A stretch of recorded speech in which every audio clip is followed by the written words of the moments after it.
Good evening, good evening, good evening, good evening. It's your man, God of Dots, and we are back with the Audible. We are back, we are back, we are back. Hope everybody had a very good weekend. We are off to a pretty good start to the week. A little bit of housekeeping before I get into tonight's show. Let's see. Tonight, I will be in the other space tomorrow. I got a thumbnail and I'm set up a time for that. We will be doing a show on Thursday over here. Tonight is going to be mainly focused on the NFL. We're going to get back to the NBA stuff on Thursday. Thursday might be a little bit of a long show. It will not be a Freestyle Friday show this Friday over here, because I'll be out of town. Got to go to some kind of gala or something that I was invited to, so I'll be doing that. But I will be back next week after Thursday as far as content over here. I think I should be back in enough time to do the Not a Sector show, but we'll see. We'll see. Now the one in Chambers, Miss Murph, I was so caught up in the confusion. I was like, I had my thumbnail and everything ready. And I was like, damn, I ain't even set the damn live up. Okay. But anyway, we're here. I'm just gonna get into tonight's show. For those, for my NFL fans out there, NFL Combine was this weekend. As always, it's nice to watch the Combine just for what it is. It's an opportunity for young college players coming into the NFL to increase their draft stock. Yeah, that was a hot mess. Yeah, Miss Murphy, I was confused. I was confused.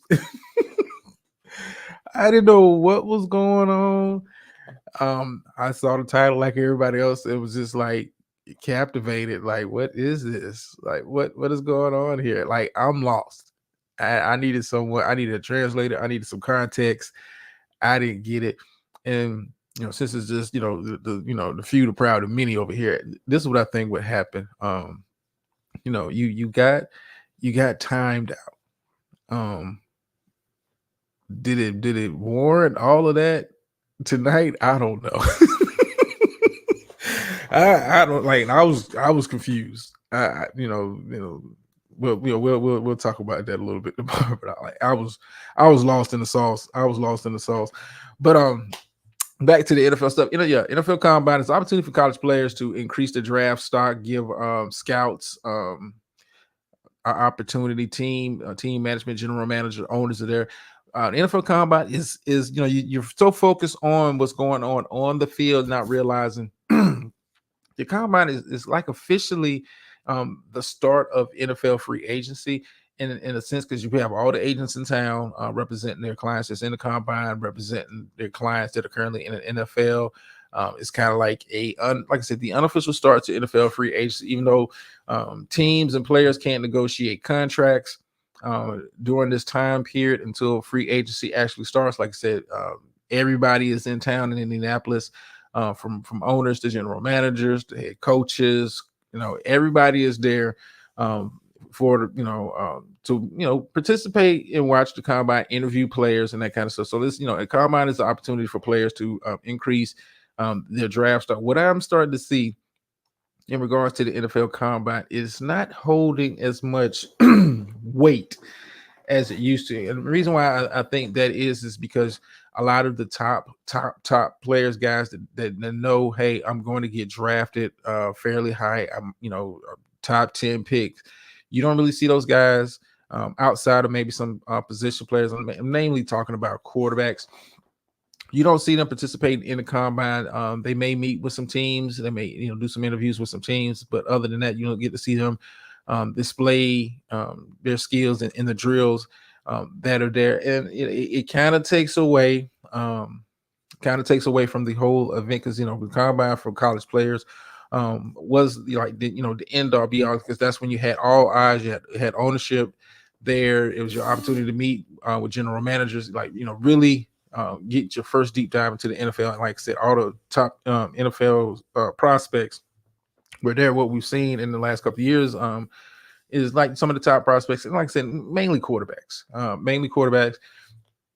won't go out there and test, or if they do test, if they're considered a top 5 pick, they're doing something like the broad jump, vertical. I mean, it's I'm gonna say this to the NFL: if you want to bring some excitement to the NFL, because trust me, if you watch the combine all the way through, it is a long process.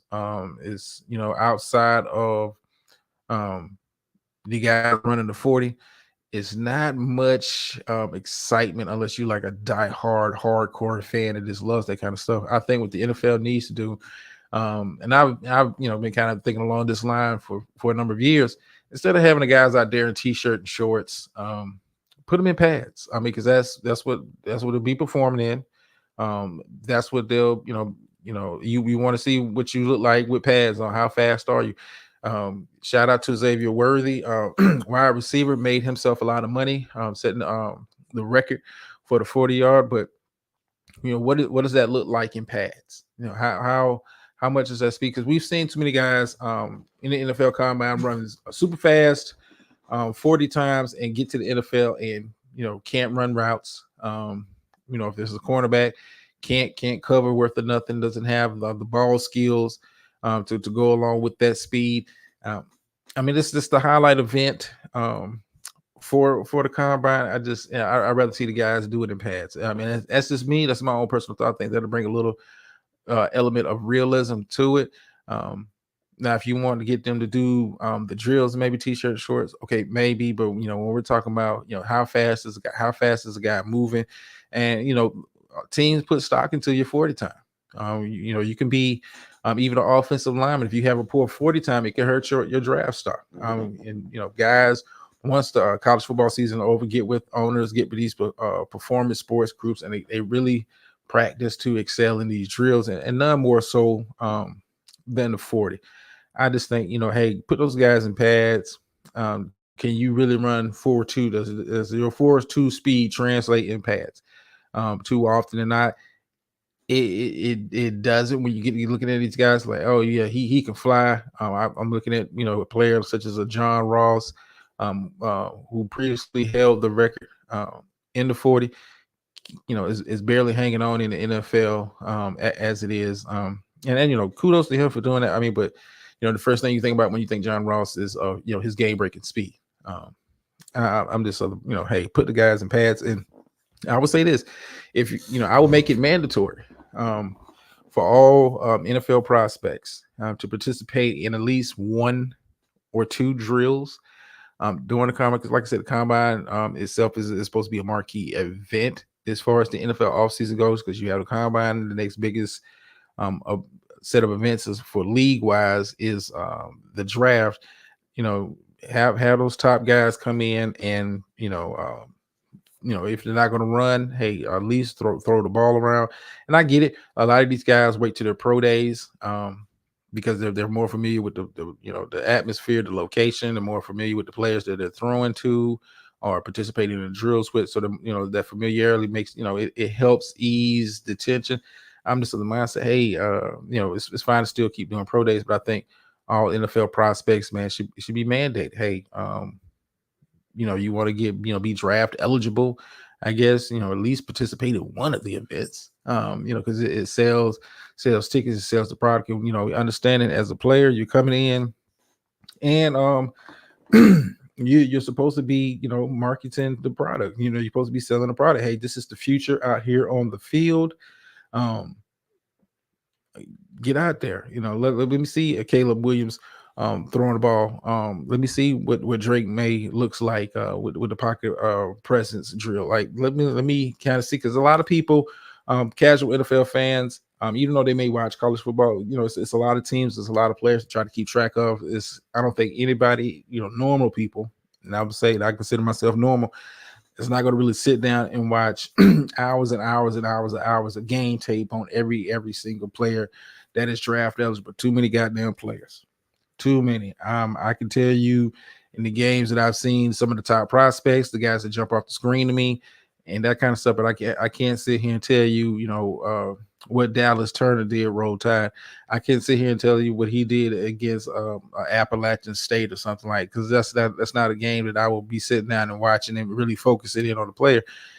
I'm telling you now, I couldn't be an NFL scout. I couldn't be an NFL scout. I don't think I have. I think I have the attention span to do it, but I don't think I just had a perseverance to sit there and watch a full football game and just be focusing on one individual player and then turn around and have to watch that same field because it's another prospect that we may be looking at for another position and do the same thing. I can't do it. I can't do it.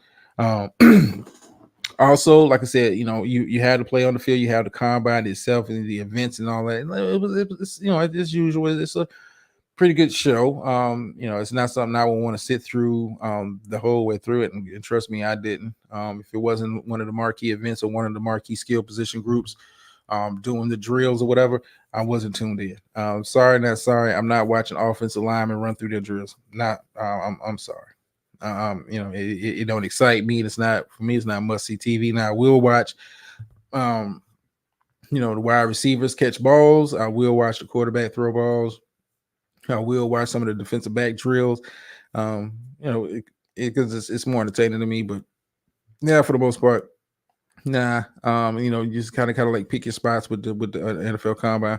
Now, like I said, NFL Combine is a major event as far as the NFL concerned. Like it's the unofficial start of free agency. Out of that, you have players that come out, and that's the time for teams to say we're going to start cutting players. We're going to really start looking to move salary around, possibly looking at guys renegotiating contracts. During this time, you're seeing teams applying to franchises. It's deadlines and all that, but this happens to coincide with the combine. Teams, having to choose franchise tags, what kind of franchise tag, and do it. So you had some of that happen. Notably, Jason Matabuke, defensive tackle, Pro Bowl defensive tackle for Baltimore, has been franchised. The team is still trying to work out a long-term deal, but he has been franchised. And I ain't mad at the man. Get paid. Young player get paid. Michael Pittman, wide receiver. Wide receiver for the Indianapolis Colts. He got his franchise.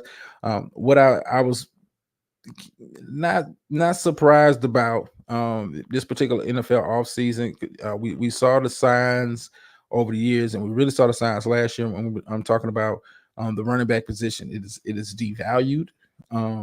Teams are no running back. You got the franchise tag. Austin Eckler, who was already in like the last year of his deal, has been given the opportunity by the Chargers to seek greener pastures elsewhere. Kind of see if they can get a sign and trade done or something like.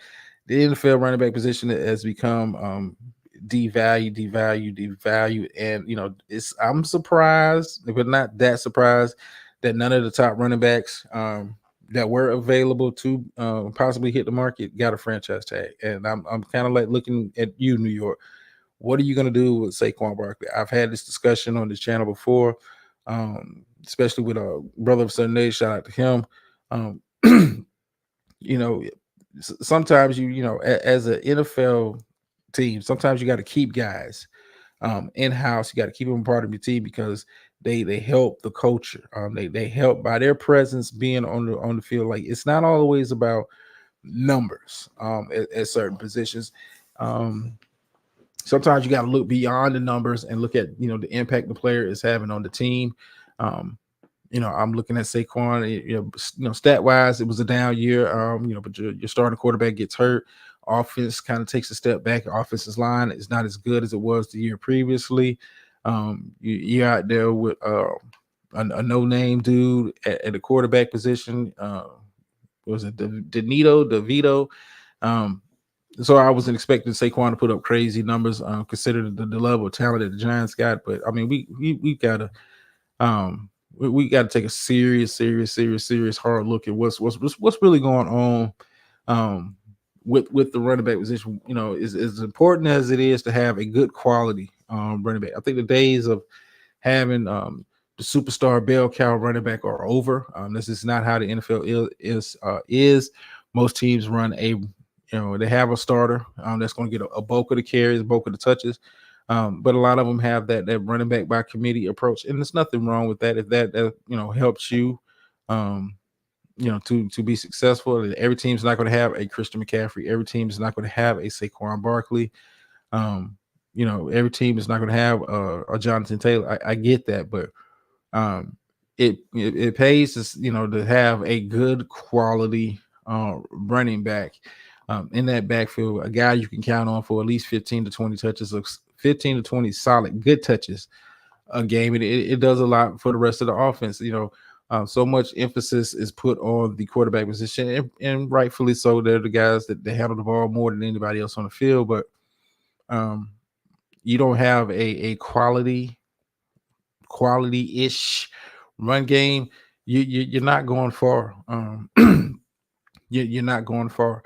Part of the reason Kansas City is able to be back-to-back champions, they have a quality run game. Pacheco he's not a guy that's going to get you 150 yards a game, but he gets you quality touches each and every game, and that helps balance out the offense. That helps open up the pass game. I don't care how talented the quarterback is. You don't have a run game to complement that quarterback. It's just not going to work.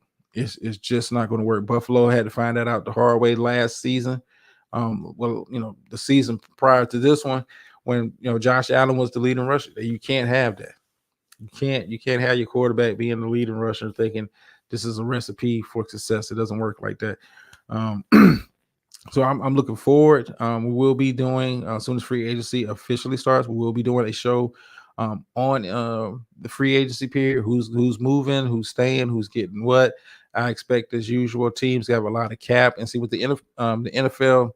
What I like about the NFL as far as how they manage the cap is teams are required to spend a certain amount of money each and every season. So it's no, we're just going to keep getting guys off the bargain bin to play, certain positions, and that way we keep saving money, saving cap. No, the NFL requires teams to spend a certain amount of the cap each and every year. A lot of teams, flirt on the higher end, and you have those teams that kind of flirt on the lower end. I'm looking at you, New York Giants. I'm looking at you, the Washington Commanders.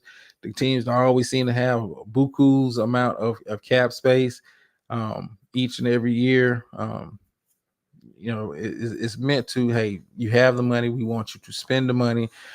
We want to have as much parity in the NFL as we possibly have. That's what the salary cap was brought in for. Trust me, I remember the days when it wasn't no salary cap, and you had those dynasties. You had the 49ers, you had the Cowboys, you had Buffalo in the AFC.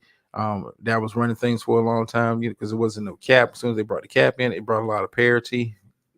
It creates a scenario where every season, you're a fan of a team, you walk in feeling optimistic because you're like, hey, we got a chance. We can be the Houston Texans, like the Houston Texans were previously. If you was a team that wasn't in the playoffs, you can look at those like, yeah, we can do that. I mean, nobody saw Houston coming, just like it is every year. So it's a surprise team that kind of comes out the woodwork and changes up things, shakes up things for a while. But I think that's a good thing. That's part of the appeal of the NFL. Yeah, you have teams that are famous because they have been able to acquire high level talent a little bit better than other teams, but I think every team goes into the season thinking, hey, we got a shot to be successful. We have a shot to have a winning record.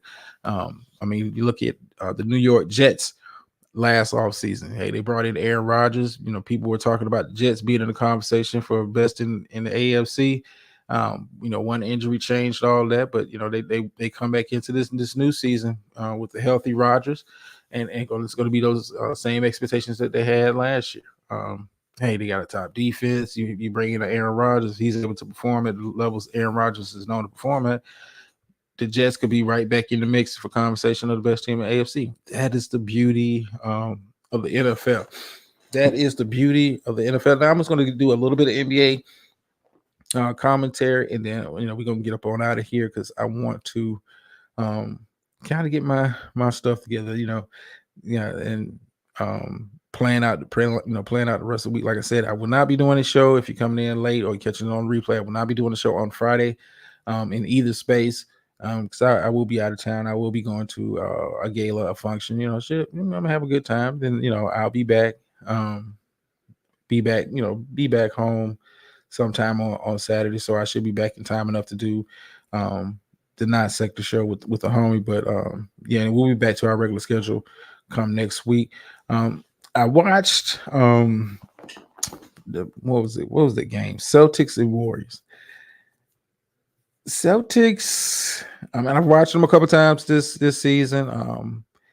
Typically in the games that they played high level competition, I watched them against the Denver Nuggets. But this game against the Warriors, and granted, this is a Warriors team. It's not like the Warriors teams of the past. It's still a pretty good team at the end of the day. But for them to go out there and put up a 50 piece, up on them, I was thoroughly impressed.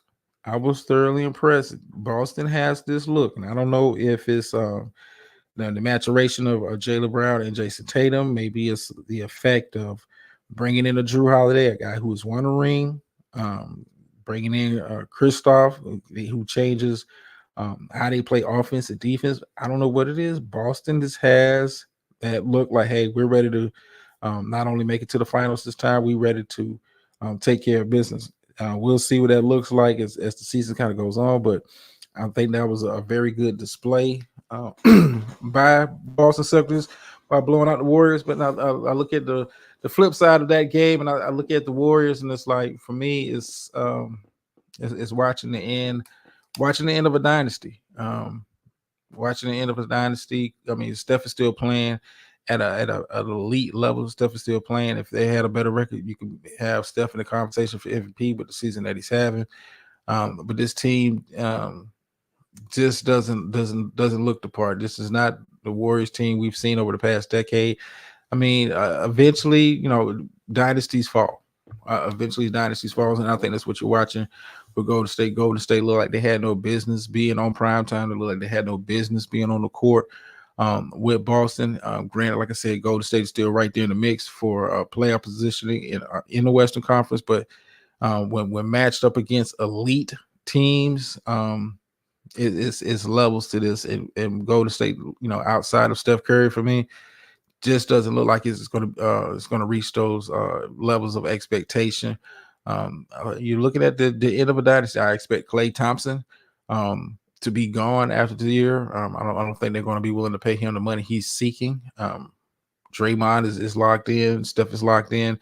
I'm not sure how much better those young players are going to get between now and the end of the season and then beginning of next season. I'm just looking at Golden State, man. It happens to all of them. Eventually, the league catches up. Old age catches up. We saw this with the San Antonio Spurs. Teams, picking off your players and you're losing talent, not being able to replace talent, salary cap issues. It's just, I look at Golden State and the iteration that it is now. This is it. I expect this team to look very, very, very different next season. Like I said, they didn't have no business being out there on the court, man. Not on prime time. To get smoked by 50. It was down like 50 and a half. They was down like, I understand, Steph struggles, and the team is not the same, but I mean, nobody could get nothing going. I know, Steph is the focus when you playing against the Golden State Warriors, but you mean to tell me you couldn't carry the load till Steph found it strong? Like, but anyway, like I said, we'll be doing a show in the other space tomorrow. We'll be back here on Thursday with a bit of a longer show. Like I said, the Freestyle Friday. We'll be back live in the living color. Next week, back to our regularly scheduled program. I'm thinking of doing some different kind of stuff next week, but we'll see. I'm waiting for some people to kind of get back to me on some ideas that I have to kind of add something to the show, but we'll see. As always, I appreciate, those who catch it on the replay or whatnot. Like, share, subscribe. It's always appreciated. I'm always very humbled. Anybody takes the time to listen to little old me. End you off with the phrase that pays around here. Sometimes you win, sometimes you lose, but every time you learn. And I'm out.